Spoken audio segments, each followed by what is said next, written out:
You ever have a moment where something just clicks and you realize you're not here to play small?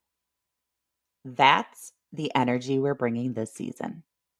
Welcome to Taboo Talks with Crystal, where we get honest about the messy middle of healing, rising, and rewriting the rules. Each week, we dive into real conversations around healing, leadership, identity, and choosing to live on your own terms. No filters, no performance positivity, just truth, tools, and a whole lot of permission to take up space. Whether it's just you and me today, or I'm joined by a guest who's been through the fire and found purpose on the other side, you're in the right place. Let's get into it. Becca, thank you so much for being here with us today. I'm excited to talk to you and to get to learn a little bit about you and what you do. Thank you for having me. I'm really excited to join you. Awesome. I would love to start by asking what inspired you to create Stacked Intent, and how did your journey lead you to the work that you do? So, what inspired me to start Stack Intent was really a move, is what gave it the driving stick. But what really started it is my background is in social sciences. So, my undergrad was social sciences, and I got my CFLE, which is Certification for Family Life Education. And then I went on and got my master's in family studies. And while I was in school, I just really liked the way of understanding how we were influenced, how our behaviors influenced our actions, how our world that we were brought up in influenced our actions. And so, with all of that, I went into extension first. And so, extension, if you don't know what extension is, it is you have the research of universities, and then extension is the community outreach side. And so for 6 years, I worked as a county extension agent, really serving the community I lived in, bringing them programmatic programming that all had a research base behind it. And then when I got married, we decided that we were going to make a move. And in that move, I just wanted to go ahead and launch my business. And so Stacked Intent came from this drive to really want to help give people research-based tools and education on how you most authentically find your relationship with yourself. And then from there, so you find the relationship with yourself, well, what do you do with it from there? And it's how it translates into our finances, our nutrition, our other relationships, and how it translates into the rest of who we are. So that's kind of where Stacked Intent was born. Awesome. And tell us a little bit about what you do. What I do, I take research-based information and I give it to you in tools and tips and ways that you can practically use it day to day. And so I do that I've got a weekly email that goes out every Tuesday that gives a tip. It has 4 categories, and we talk specifically about relationships, nutrition, finance, or another topic. So every week, one of those 4 is covered, and we give you self-care tips, organization tips, a motivation. And so we kind of give you a broken down tool, and it may just be one little aspect down into this broken down piece. And then I also have a blog and a podcast that follow that same kind of outline and giving you information for those aspects on really looking at authenticity in yourself, authenticity in throughout your life. And so I do that through those tools, but I also have some online courses and speaking engagements and workshops, and then working on some retreats. So just giving you virtual tools. So if you really don't want anybody to see you working through it, then you can do it in a self-paced manner, or you can come join a workshop and really be able to do some in-person interaction. I love it. I love it. You talk a lot about pulling off the masks that we wear to fit in. How do we start the process of embracing our authentic selves, even when it feels uncomfortable? I think that's the key. We have to be willing to look in the uncomfortable sometimes. And it may be that you're in a different stage of life, and so what suited you 5 years ago doesn't suit you today. And so it's being okay with what change looks like, what transitions look like. It's being okay that we change from one part of our life to another.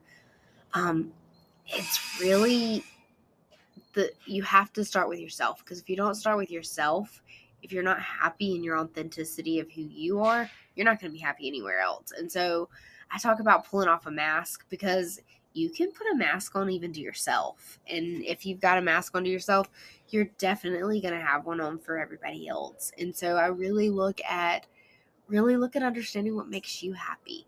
Do you love to sit by a campfire all night? Because if you don't, and you go to sit by a campfire all night, you're not going to have fun and enjoy yourself. But if as it gets cold, you love to be out by a fire, then you're going to love being out there. And so it's learning these aspects of yourself and the things that you love, and being able to compromise where you can, but not compromising who you are, not compromising what makes you really, really you to the core, and what makes you really, really happy. Because when you can find those places, then you can translate it into enjoying your every single day and finding the happy, even when things are really, really hard. It doesn't mean that your world is going perfectly happy all the time and it's great, but it's being able to find it even in the really hard moments. Right, because that's real life, right? Like it's not ever going to be 100% perfect. And I think that was a big realization for me, is that growing up, I had this ideology like at some point, everybody hits it where you're just okay and you're just kind of like strolling through life. And that's not how it happens. You No, got, it's not.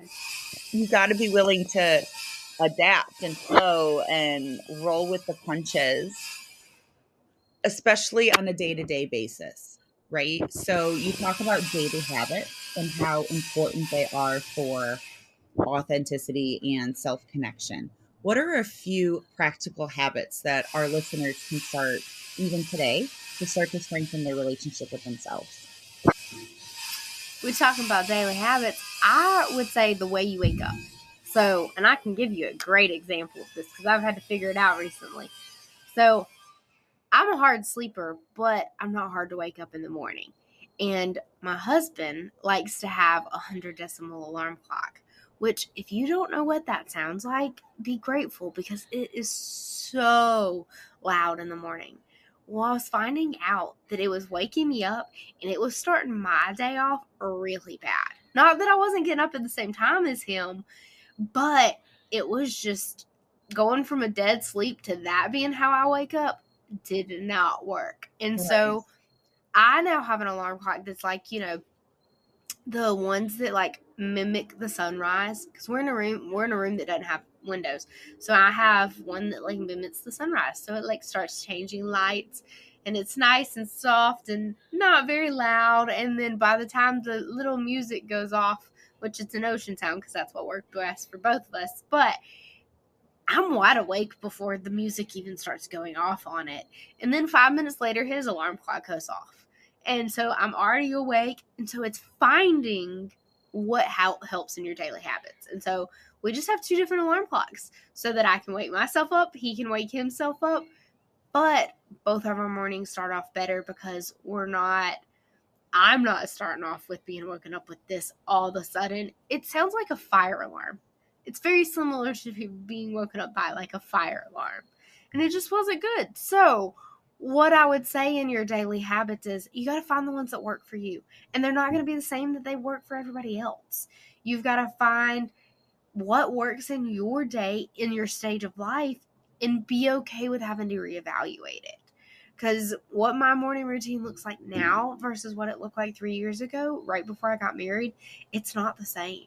Because when I did certain things throughout my day, has shifted and changed. And so you have to be willing to look at it and go, stop trying to fit the square in the circle. If it's not working, you got to reevaluate and see why it's not. And that's what creates better daily habits. Now, creating your daily habits, it takes time and effort. So it's being willing to, okay, that didn't work. Okay, let's try this. Okay, this didn't work. It's being able to manage what your chaos looks like and be in control and take ownership of it. Yes, absolutely. I think that's so beautiful, the way that you guys came to a compromise with the alarm clocks, and now you're both getting what you need, right? So you're off Mm-hmm. to a much better start in the day. Yes, girl, I hear you. I could not imagine. Um, and the reevaluation piece, that was something else Yeah. before we move on.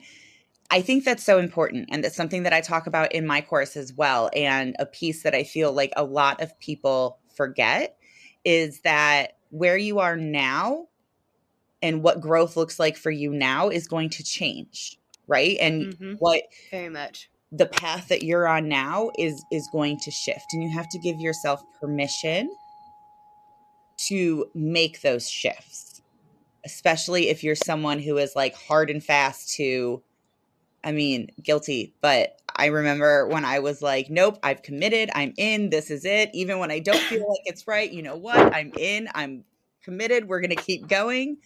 And so giving yourself a chance to stop and be like, okay, wait a minute. Is this working? And if it's not, what can we do to make it better?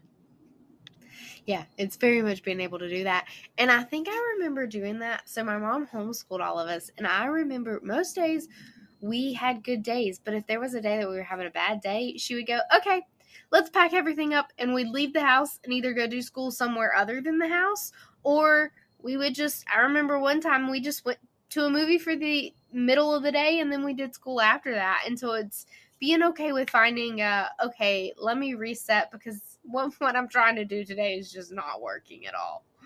Yes. And not comparing yourself to what everyone else is doing and what was working for everybody else or what is working for everyone else. Mm-hmm. That's so Very important. much. Very much so. Sometimes life's transitions can make us feel like we're losing ourselves. Do you have any key strategies that you could share for staying grounded and connected to who we are when the world around us is shifting? I think that one's very true. And that's one that I've really, really gone through in the last few years of like, as you transition, especially if you do multiple transitions at one time, you have all of these changes happening, but you got to find what brings you back to a ground. And whether that be being able to have conversations with people that you care about and that care about you, whether it be what your morning routine looks like, or for me, my journaling and my Bible studies and my reflection time is important. But in the last 3 years, it's had to change where it was in my day. Like I used to do it as I went to bed. Well, that doesn't work once I got married because that's when me and my husband talk.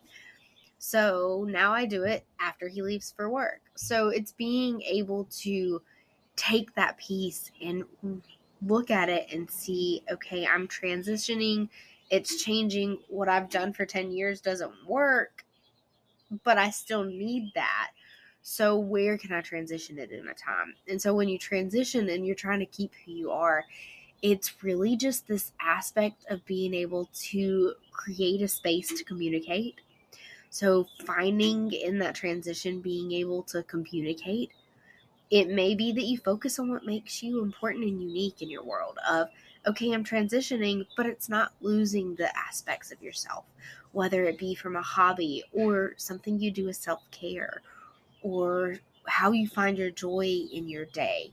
It's finding, creating financial independence can be an aspect in a transition of, okay, I'm transitioning, but how do we keep this to where there's some independence that remains? Boundaries are another big one. Like being able to create some boundaries or maintain boundaries as you transition. I mean, if you transition from living away from family to living close to family, there's new boundaries in that transition that you have to create because you're not yourself anymore. You're either married or you're now family. And so you got to decide what works for your created family. Um, I do think one of the biggest things in transition is learning to love yourself, learning to love to be in your own company and loving what you are. Because in a transition, if you're not loving who you are and what you are, it's going to make whatever the transition is a lot harder. So true. Do you have anything else that you would like to share before we close out? I think it's just important in an overall aspect to really, really learn to love your authenticity and learn to love who you are, because once you can do that, it helps you love what your life is. Absolutely. And before we wrap up, I always end every episode asking my guests the same question. One of my favorite sayings is, I never lose. I win or I learn. So, looking back on your journey so far, what has been your biggest lesson and what did you learn from it? Hmm. I think one of my biggest lessons has gone into it's okay for in life transitions for friendships, hobbies, relationships, aspects of your life to prune away, so that as it prunes away, something beautiful doesn't necessarily replace what it was, but grows into allowing you to continue to grow and bloom. And if we don't allow the pruning to happen, then we don't allow the growth in ourselves to happen. That's beautiful. Thank you, Becca, for sharing that and for being here. Your vulnerability and your wisdom is a gift for all of us. And I know you brought another gift as well, right? An incredible guide called Ways to Not Let Yourself Vanish that can help our listeners stay grounded and build stronger self relationships. Do you want to share a little bit more about that and how our listeners can find it and connect with you? So the guide developed from this question that I asked a couple of people that turned into asking more than 200 people. And it's actually a question that's on my website that you can go answer too if you want to. But it came with that, how do you not let yourself vanish in relationships? And the responses that I got were so interesting and from so many different ways that I decided to take it and craft a guide that has a course that actually goes along with it. But the guide itself goes through 6 concepts. So it goes through the concept of creating and opening self communication. And so it gives you a brief description with an asking yourself questions. So it focuses on that self communication, focusing on your unique self, creating your financial independence, maintaining your healthy boundaries, loving your own company, and respect. And so in that, the guide allows you to walk through and answer all of those questions. And so to get the guide, you can go to stackedintent.com/resources. And it's the first one on the top of my resources. Wonderful. Thank you again, Becca. It was so good having you here today. Thank you. It was so much fun to be here. Awesome. Mamas, if anything Becca said today hit home for you, whether it's about showing up authentically, building daily habits, or reconnecting with yourself, this is your sign to take the next step. Her free guide, Ways to Not Let Yourself Vanish, is a powerful tool for starting or deepening that journey. And you can grab it using the link in the show notes, like she just shared. And as always, remember, you are stronger than you think. You are never alone. And you're doing the work not just for yourself, but for your kids too. Keep breaking those cycles. Keep showing up for yourself. And I'll see you back here